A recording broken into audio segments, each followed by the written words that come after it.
Good evening, guys. Ken of Tortoise Capital, nightly strategy podcast for August 17th, 2023.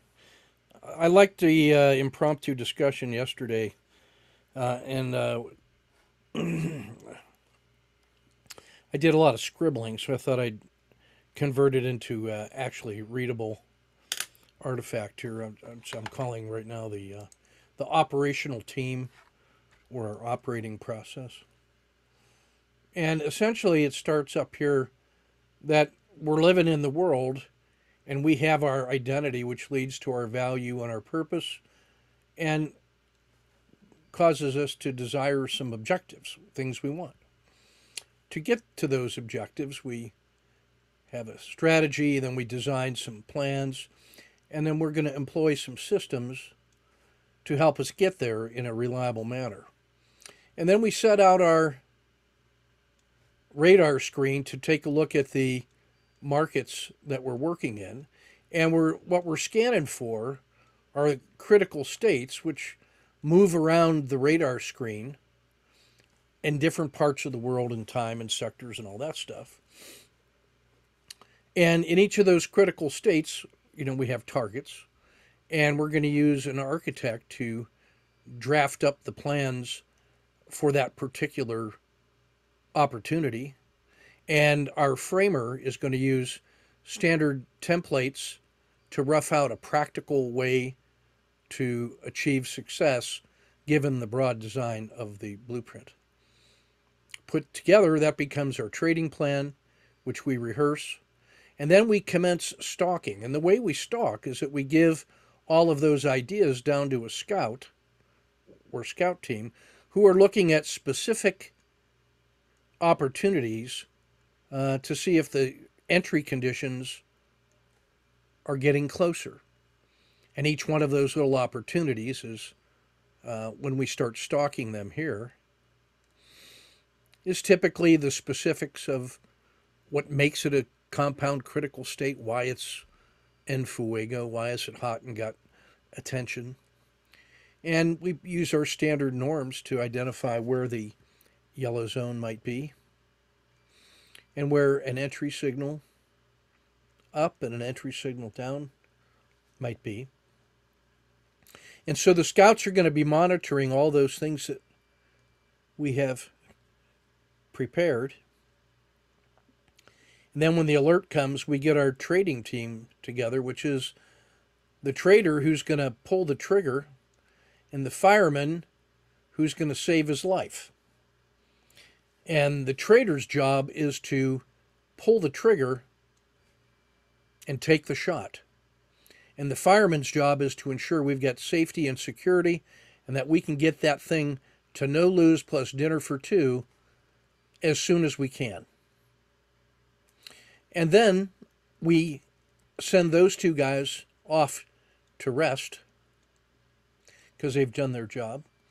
And we hand it off to the assistant manager who's going to manage it up to 2R using standard exit rules and making routine things routine. In our trade frames, we were aiming for 2R, and if we should actually get there and beyond that, we now are going to invoke a sniper to give us our specialized rules to ensure that we get the most out of those big wins. And when it's over, we go into the assessment phase where we're going to do quantitative analysis and we're going to count for things. And we're going to do some self and process coaching to see how we did in our actual performance against our playbook to see how we're doing. The amount of money that we put onto this thing was first determined by an a risk manager and a position sizer and an asset allocator so that the system that this is operating is some portion of our portfolio and then converted ultimately into the correct position size to meet our risk management objectives. And we make a decision how much money flows between the portfolio barn to fund that system with operating capital. And then we decide from gains, how much of that do we roll back into operating capital to increase position sizing of that system? And how much of it do we return to the portfolio barn so that we can fund other systems? Like it may move from day trading to swing trading to long-term core portfolio, or maybe pulled out altogether to buy other asset classes outside of equities. We may be doing real estate or whatever. So you better know who is on your team, and you better have a systems manager, I call him my chief of staff, who's making sure that all of this stuff is done in a business-like manner so that we can report to the boss, who is concerned with identity, values, purpose, objectives, and that's who we're working for. But the chief of staff is simply handling all this so that we support those we are trading for. So that's what I wanted to say about that.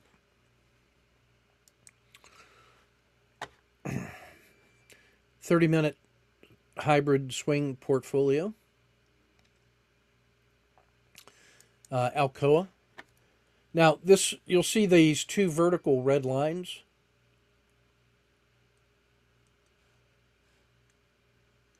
In here. This was when I was flat on my back with the surgery. So the last sets of trades terminated out here so that I could do the surgery in this period. And anything to the right of this line is really post-surgery. P.S. So, I walked an hour today and got my first good night's sleep last night. I added just an extra blanket that one of my former students sent me out of the blue, and just increasing my body temperature a little bit at night helped me regulate breathing a little bit. All right, so Alcoa, these are all 30-minute charts. So this one started off a few days ago with a collapsing dragon in the usual way, and I haven't been looking to exploit a lot. So this is just continuing to work. We're at about 2R, and it closed poorly. So that one feels pretty good.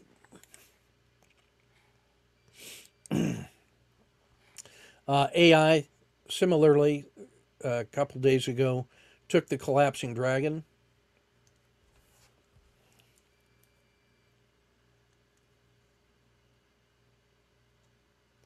In the usual way, and I've just been letting it slide.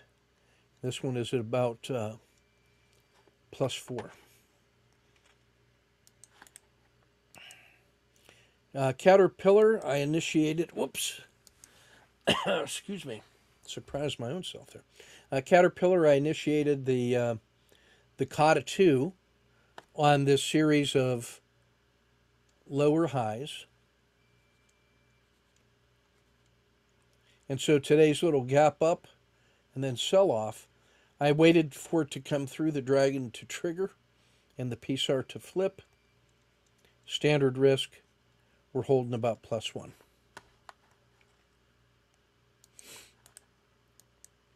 Cliff initiated yesterday a collapsing dragon. We're up about +2. Chevron, no swing on this one. Pardon me, CVS. CVS. I should have done some talking before I started so I could respond to the, so I could warm up the lungs a little bit. This will be the trade of the day. Sniper trade. But no swing. Dish Network has just been cruising. Collapsing dragon. second collapsing dragon, third collapsing dragon, and that felt like enough. So 4 and 2 and 1, it comes in at about 7R, and happy to get out of that trade. I just noticed that when I put a second position on, I feel sort of like positive, aggressive, and, eager and ready. When I put the third position on, I immediately revert to a little coward, and I can't wait to get out of the position. And that explains my exit here. Devon Energy. Now this one was a little funny today.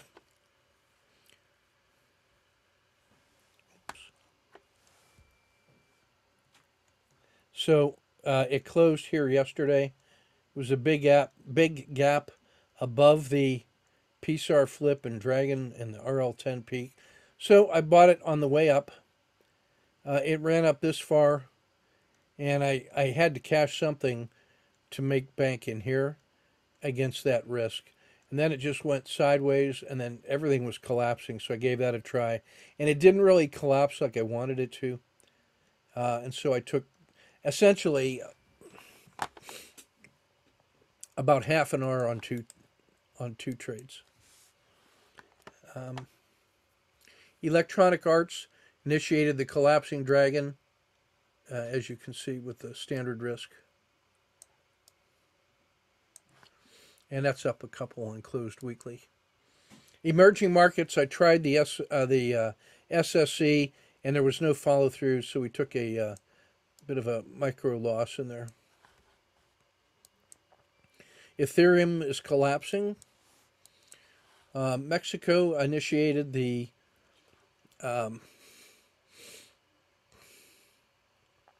pocket entry, SFC short, supported fall crossing, and it closed poorly at +2. Now it's going to test tomorrow at this rate. This is the key price level, and if it goes down through here, then look out below. I'm a little sloppy on my penmanship here. I replaced my drawing tablet and didn't realize I got the smaller version of it, so it's not quite as precise as the other one I had.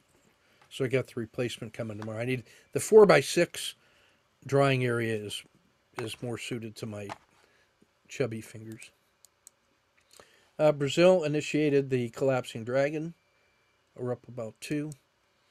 Intel has just been rewarding, and I was feeling greedy and excited on this one, so I took the dragon exit instead.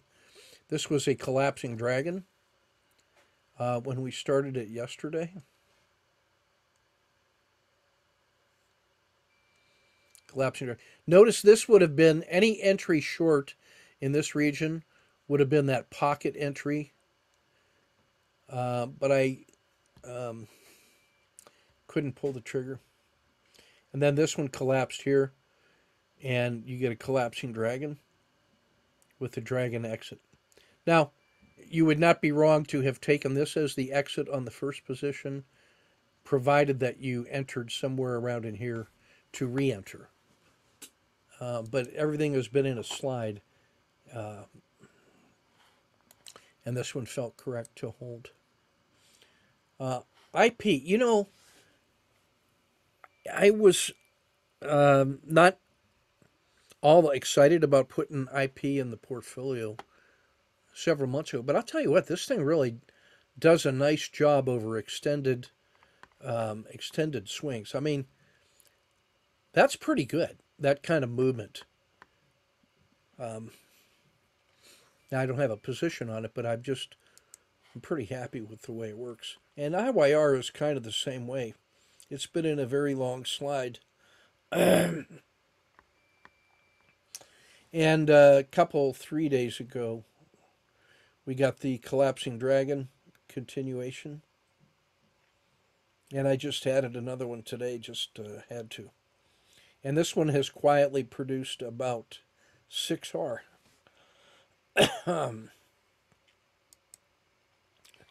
Sorry, a little.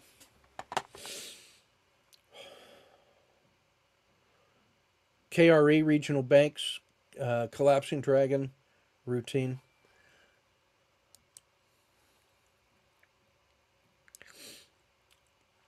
Collapsing dragon with Matt, which is about -3 right now.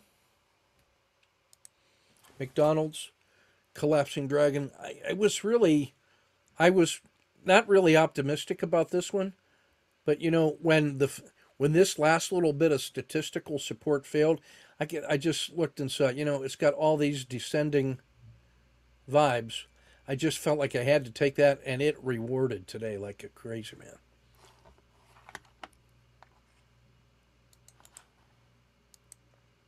Merck, no trade. This shows how hard it is for a company that's in pretty good shape to buck the larger trend. That it's only been able to like maintain a constant price over the last 4 days, whereas everything else has been sliding. So, on a relative basis, its percent performance has been better, but you're not making any money in it. So it's kind of a dead end. So that would be one for us to watch when the market turns to see if that adds gas to Merck. Microsoft, I initiated the collapsing dragon short. Marijuana, no trade. Nvidia, no trade. There was an opportunity earlier to have gotten a couple days ago that PSAR flip, but it was when it compared this one to Intel, it was a no-brainer about which one because Intel was failing. Clean energy has been in a critical state on the downward slide. 2 days ago, initiated collapsing dragon, and because this one has a relatively thin risk box, we're holding about 4. Rivian, no trade. You can see that slide of the last 4 days in the S&P is starting to get people's attention. We talked about the possibility of that target coming down to 436, and that one's important. Treasury, similarly.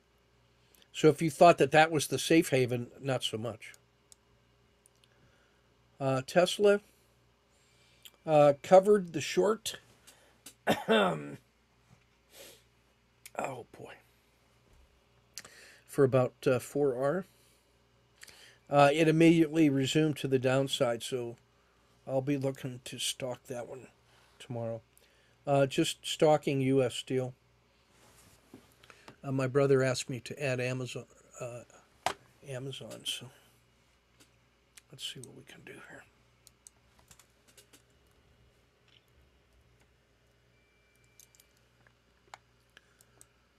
Initiate coverage.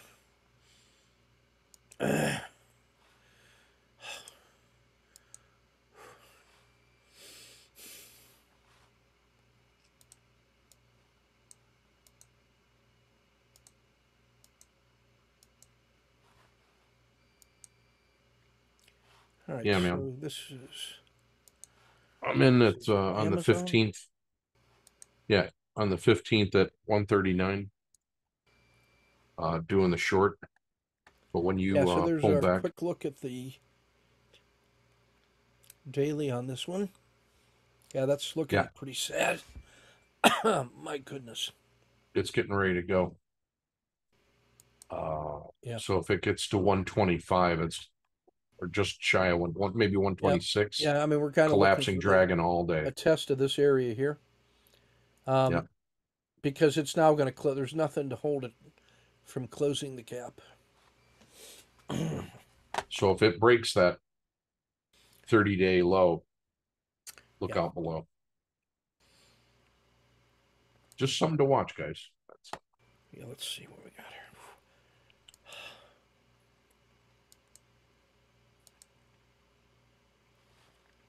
So this was that CVS trade. This was the largest gap down of anything in my stack, and just got smashed in here. And it allowed for an open, a roll up, and then started to fail through the low of the day. So I just slapped on a double size stop. So that stop is about a full dollar, a dollar risk. Now, that's actually a pretty wide stop because the R10 on this thing is 30 cents. And that would be this size here. And there was just no way I could, it was too volatile for that. And even the my risk divided by 3, 40 cents was only this yellow box. And I was basically just short of my risk. I just rounded it off at a dollar. But it dropped nicely, and I added at about the 3R battle drill and the 5R battle drill, which scratched. So that netted 7, and I didn't need any of that. Boy.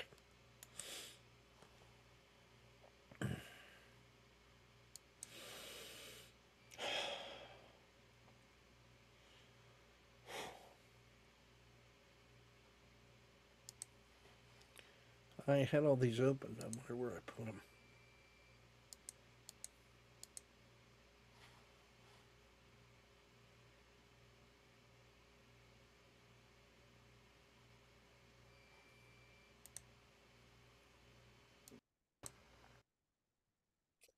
Brian is continuing to relax a little more, trade a little less, and is improving his performance. He gets a quick cut, gets a little bit back, takes the continuation, which is above those key support levels, and that's 1.2.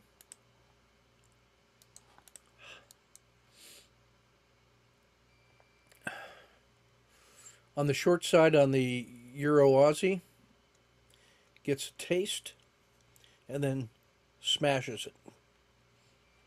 And so 5.5 for the day. And this is almost, yeah, that's a 0.5 expectancy. Hulk smash. Interestingly, he's only been trading forex about 3 weeks. Never saw the forex as an opportunity before. This is, I'm trying to remember now, Jose.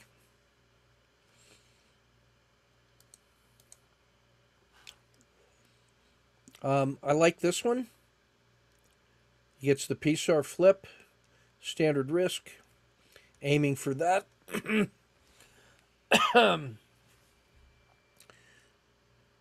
Cuts it at break even, observes it rolling over, gets it short for 0.3. Excellent.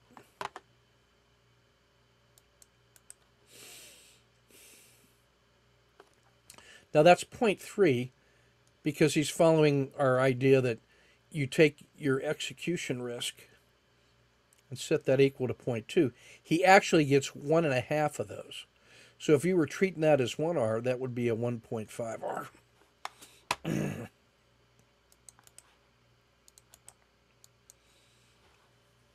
Then he smashes this one for 0.5, which would be a 2.5 if you were using the full 1R. Almost done. I gotta go take some meds here shortly. Much more relaxed performance in here. This is an excellent short and cover. Same in Intel. Took what was there. Very nicely done. Same in McDonald's, although the The continuation trades were available. Remember to put your name on these so I can. I'm trying to remember who this is.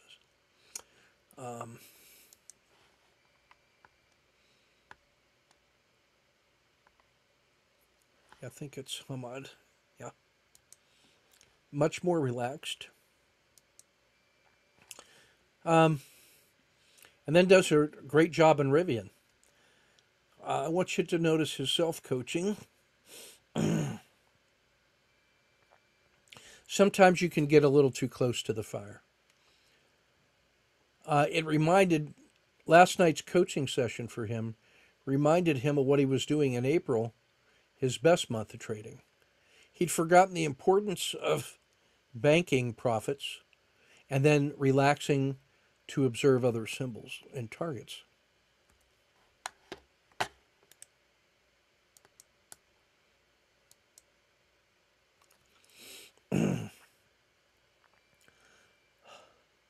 And that helped him to relax today, which was something he's never felt in 15 years of trading.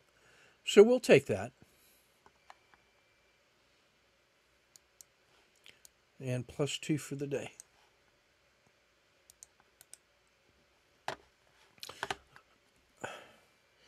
All right, that's everything I got for you tonight.